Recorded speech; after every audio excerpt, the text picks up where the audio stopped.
Some of my non-UU colleagues complained to me recently, we can't preach what we really want to because of the large political spectrum in our congregations. Do you have that same problem, James? They asked. Well, I replied, the congregation I serve is also politically diverse. We have progressives, liberals, and radicals. I do know that we have moderates and we have Republicans among us, but okay. The UU moral world is a pretty progressive one. For the most part, and I suspect many of us in this room, we don't understand conservatives. And I sure don't understand anti-vaxxers. But I'm curious enough to know why they are the way they are and why we are the way we are. About a month ago, I reread that book, The Righteous Mind by Jonathan Haidt, and I found some plausible answers that I would like to share with you so that we can become more mindful of ourselves, more aware of the moral matrix we find ourselves in, and have some level of understanding for those who may have opposing views from us. So for the next 15 minutes or so, I invite you to step out of our team, your team, out of the good, evil, blue, red binary, and look at why our national motto, out of many one, seems untenable, if not outright ridiculous. First off, let's take a look at what morality is. It is that split-second feeling we have that tells us if something is right or wrong, good or bad. Like if we were to see someone beat their dog, we would react in defense before we could come up with any logical reasons why we think that might be wrong. Morality happens in the blink of an eye, on the 16th note, before the whole notes of reason. Think about it. Before agriculture, our species' survival depended on the quickness of our intuitions. Who should we trust? What was dangerous and what food was safe to eat? We had to make a split-second decisions all the time. Reasoning happens after the internal tug of right or wrong. Ethics happens after we feel that pull of morality. In fact, reason may have evolved in us so we can give good logical answers to others as to why we acted and feel certain ways. With reason, we have our very own press secretary. I thought that was kind of funny, but moral foundation theory research shows us that there are 6 moral foundations or intuitions that every human being has across culture. There is a biological and genetic component to morality.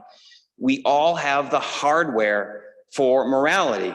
It's really the software of culture that changes and gets updated frequently. There are many different ways that these 6 moral foundations are expressed. So it's sort of similar to how each of us has 5 distinct kinds of taste buds: sweet, sour, salty, bitter, and savory. They work together to give us different tastes, you know, honey, peanut butter, garlic, lemon, and so on and so forth.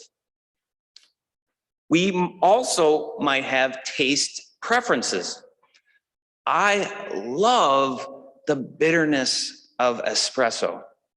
Straight, 2 shots, love it. Other people like to put milk and sweetener in there.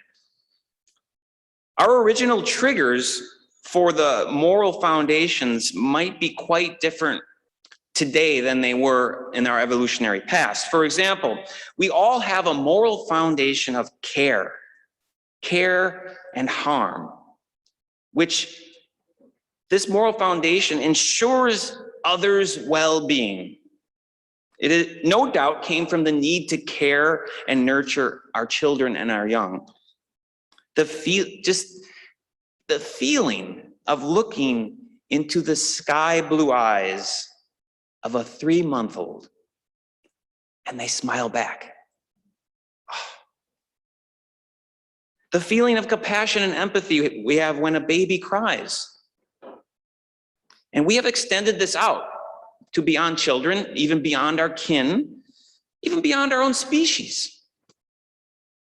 And every liberal, libertarian, or conservative has this moral foundation. But for UUs, care is one of our strongest moral triggers. If you ever look back at my 150 plus sermons that I've given here in my time, you will see a lot of words evoking care, compassion, empathy, and love. Another important moral foundation for liberals is the liberty foundation. We are negatively triggered by this by dominating bully types who restrict freedom. A hatred of bullies and dominators motivates us to come together in solidarity to oppose and take down the oppressor. We could call this the Trump effect. But it can also be projected onto corporations, onto police, and you name it.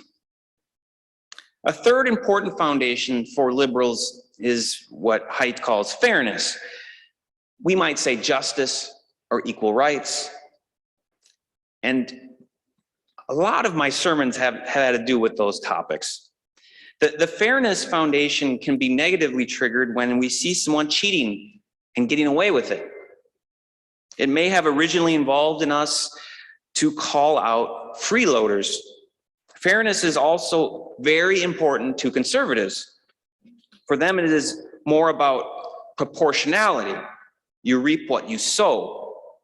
A hard worker should get rewarded for their hard work. And according to Haidt's research, care, liberty, and fairness are the 3 moral foundations that drive liberals the most. Now, I suspect many of us will not quite grasp the 3 moral foundations that appeal to conservatives. Loyalty, whether that be to nation, religion, or some other organization or group. Being loyal to your group could have meant the difference between life and death in our not so recent past. Secondly, authority, that is, respect for the established social hierarchy. And lastly, sanctity or purity. Certain aspects of life are holy and should remain so forever. Authority. Now, for me, the Liberty Foundation is so strong. I want to do away with social hierarchy. I want to end the patriarchy, and I want to end the pecking order of race. So authority doesn't really appeal to me that much, but even though these 3 foundations, loyalty, authority, and sanctity, appeal less, we still experience them. Sanctity isn't just for conservative religious types who believe you shouldn't have sex before you're married or feel disgusted by the burning of the American flag. Picture yourself taking a package of food and looking at the ingredients list, and you see high fructose corn syrup. Oh. Or what if someone vandalized our Black Lives Matter sign out there? How would we feel? On the positive side of sanctity, just think of organic, local produce. And ever since at least Ralph Waldo Emerson's time, we have made nature sacred, and even casually say things like virgin forests. The Liberty Foundation, though, is not just for liberals. Ever see one of those "don't tread on me" flags around the area? They don't want the government to take away any of their individual rights. This summer, I drove to Wolf Lake State Forest, not too far from here, and I was on some dirt road near Talkville, and I saw this giant flag waving. It said, "Trump 2024, F your feelings." My first reaction was, how would you feel if I ran over your dog? What the flag was saying, I think, is screw you and your CARE Foundation. I want my individual rights. The bottom line is the more politically conservative you are, the less the CARE Foundation will affect you. The more liberal you are, the less the Loyalty Foundation will affect you. Liberals are patriotic. It's just very low on their moral trigger level. And while nobody likes cheaters or free riders, it seems to be more of a trigger for conservatives. Liberals respect authority and order, but for conservatives, the Authority Foundation is much, much of a stronger trigger. We all have the same moral taste buds, but we have a hunger and taste for slightly different things. This means that the Baptist Bible Church next door are all really good, moral people. Sure, they have different beliefs than us, though we might all have the same basic hardware. We are born with tendencies to be triggered by different moral foundations. And as we gather together here, and with other like-minded people in other settings, we enforce and encourage these moral foundations in us. And we become bound together in a moral matrix which makes us feel good, connected, strong, part of something larger than we are. But as we bind together, we are blinded by our neighbor's moral matrix. So here's how I think this plays out in today's politics. The moral foundations of purity and fairness are the main predictors of one's attitude on abortion. If purity is really strong in you, chances are you will be anti-abortion. Conservatives can't see the liberal viewpoint, and liberals can't see the conservative viewpoint. Critical race theory is a topic I have preached on many times, but I've never called it that. It's simply the idea that racism is not just a few bad apples. It's that our cultural systems and institutions are infected with anti-blackness and racist pecking orders. There are people who don't want this taught in our public schools, though I suspect many don't know what it actually means. They're motivated, though, by the moral foundation of loyalty and authority. Critical race theory may make people feel less patriotic, and group cohesion will go down the tubes, they think. Critical race theory disrupts the established order and other narratives like that our country is great, which also triggers that authority foundation. The anti-critical race theory folks are acting morally. Now, anti-vaxxers they're a bit more complicated. Their most influential moral foundations are actually associated with the right and the left. Wait, left and the right, okay. Anti-vaxxers, their most influential moral foundations are, they're not necessarily anti-science, but they are more likely to be anti-scientist, because scientists tend to be on the left. They might say things like, I did my own research. They also might be skeptical of big pharmaceutical companies and big government. My body, my choice, their stolen battle cry. They hate being told what to do. This is the Liberty Foundation. Anti-vaxxers are more likely to be internally motivated by the Purity Foundation. They don't want things in their body that will defile them. So when people are triggered by their moral foundations, reasoning, facts, science get thrown out the window. So the messaging on getting vaxxed probably needs to be softened. And initially in the North Country here, we had a mass vaccination site at a state university, and the National Guard were there. It was efficient and orderly, but for the anti-vaxxers, it probably triggered them more as something wrong or bad. Mandates will probably only trigger anti-vaxxers more.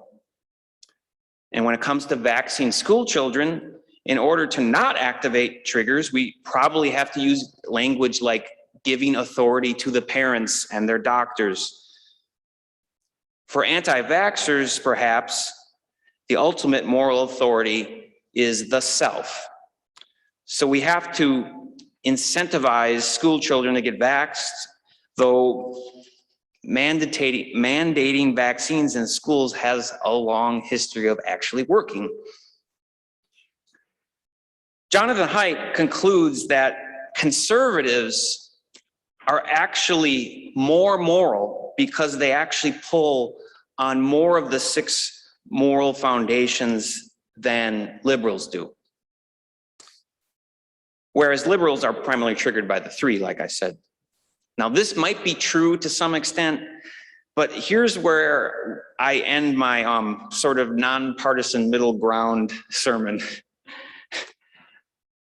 Haidt says that liberals' big 3 moral foundations are more individual and selfish in nature, while conservatives' moral foundations are about social binding.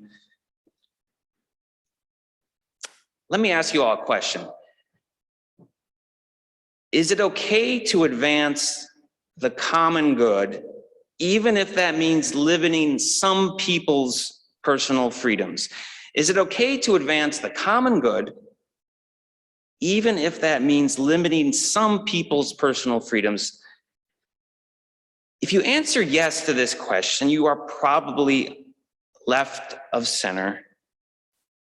Liberals all the time will limit individual rights to get a common goal. Just think of guns, housing, vaccinations. We are not that individual based, as Haidt says. For liberals, the Care Harm Foundation most often trumps the Liberty Foundation. We will give up individual rights for less violent, less harmful, and more caring outcomes. That is why we say getting vaccinated is not just about your own body, but about the health and well-being of everyone's bodies.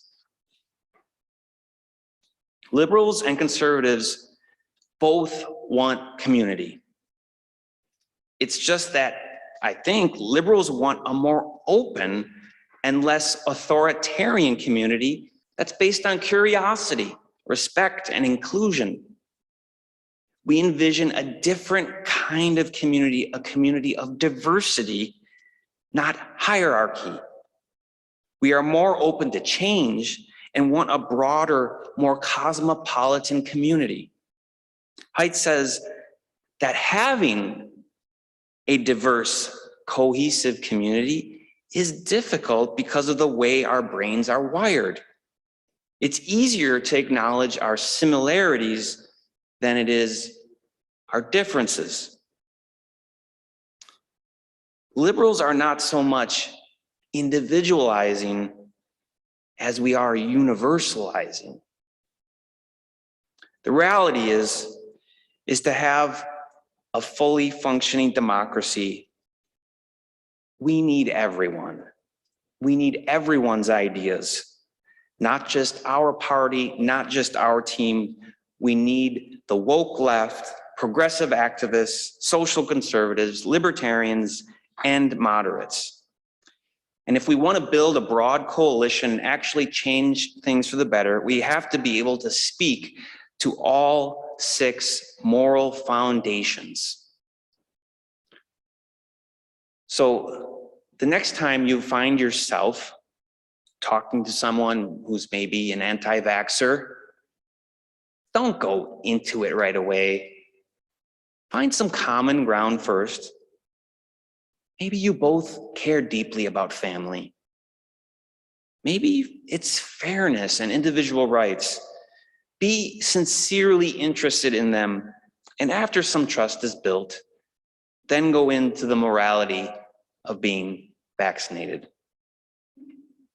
Though we might be part of the woke elite with a moral and religious urge to push for change based on care and justice, other moral lands have sunlight too.